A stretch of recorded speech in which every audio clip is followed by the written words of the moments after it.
My phone crapped out on me again, so I didn't get to finish what I was saying. Um, I now deleted a bunch of stuff, so I think I have enough memory to continue for as long as I need to. Anyway, like I was saying, this lady that I fell in love with, it was because of the things that she said in her post that I see today that I fell in love with her. Because I saw all that in her. She actually was honest for once and admitted to being vulnerable and to being sad and to having, and just to things not having been very good and to having pain and so on. And she expressed a desire to do better and to know God and all the rest of it. And it's all that I saw in her that I loved and that I still love. Now, she falsely accused me of abusing her. She claimed I was abusive. She claimed I was a narcissist. I didn't know what a narcissist was, and I kind of wondered about that. I'd heard of it, and I knew it wasn't a good thing, but I didn't know what it was. And I started looking it up, and no, I'm not a narcissist. She was either wrong or lying about that, and it could have been one or the other. I don't know. With her, you just never know. But no, I'm not a narcissist. I'm too empathetic and I'm too honest to be a narcissist. In fact, empathy and honesty have been my downfall many times. There's lots of times in this world where you do far better if you care less and lie more, really, and that's just the nature of the world. And I've learned that the hard way. So, and I still don't want to care less and lie more, though. I don't think that's the way to go. And the way I look at it is life is very short. And I believe that there's something beyond this that's far better than we can even imagine. And I don't want to miss out on that because I chose to do better in this world. So, if I'm going to be a victim, I'm going to be a victim. That's just how it'll go. Anyway, the thing of it is, I'm glad that she's had a revelation. It seems like it may have come at a high price, and I'm sorry for that. And I don't know what's happened or what's happening to her. And I hate to think of her going through more trauma. And I had said all along that I thought that she was on her way to a big fall, and that would either make or break her. Well, perhaps this is it. Perhaps this is the moment of truth. I'm a believer in God myself. I understand that not everybody listening is, and that's okay. I'm not going to try and push my beliefs on anybody or tell anybody that they're a horrible person if they don't believe what I believe or think like I do. That's not me. That's not who I am, and that's never going to be who I am. But I'm still very assertive in what I believe. You believe what you believe, and you have every right to that. I believe what I believe, and I have every right to that. And I believe in God, and I believe God will help her if she's open to that. And I really hope that she's sincere in the things that she said. Not because I think I'm going to have a chance with her at this point, but just because I don't want her to suffer anymore. And I don't want her to be the cause of any more suffering. And see, what happens is when we cause suffering, it's like a boomerang. It comes back on us. And all the pain that she's put out there has come back to her in various ways over the years. And all the pain that's been inflicted on her, because she's been a victim too, all that pain, she's put it out there into the world too. And it's just a continuous circle. It's like it never ends. And the only way it ends is if you deal with it and you stop putting it out there. And I really hope that that's what she'll do now.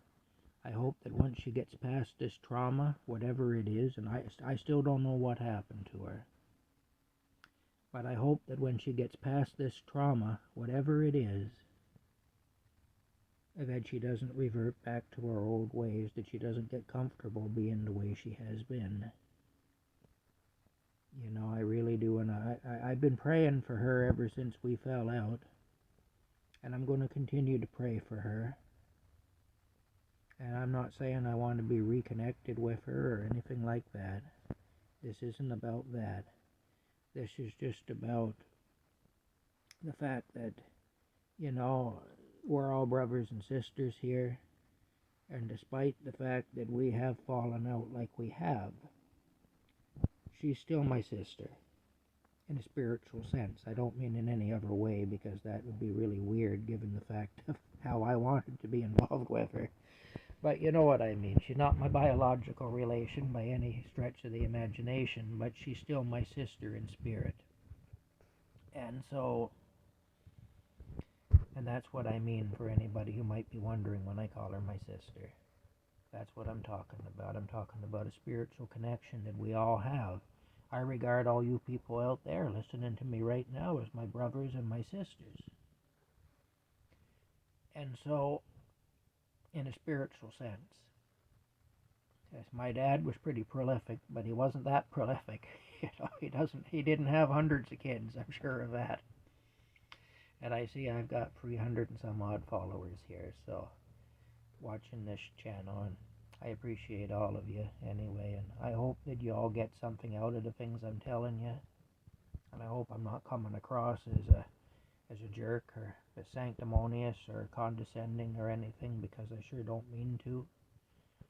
I'm just sharing my experiences and my impressions of my experiences and how the world has affected me and how life has affected me.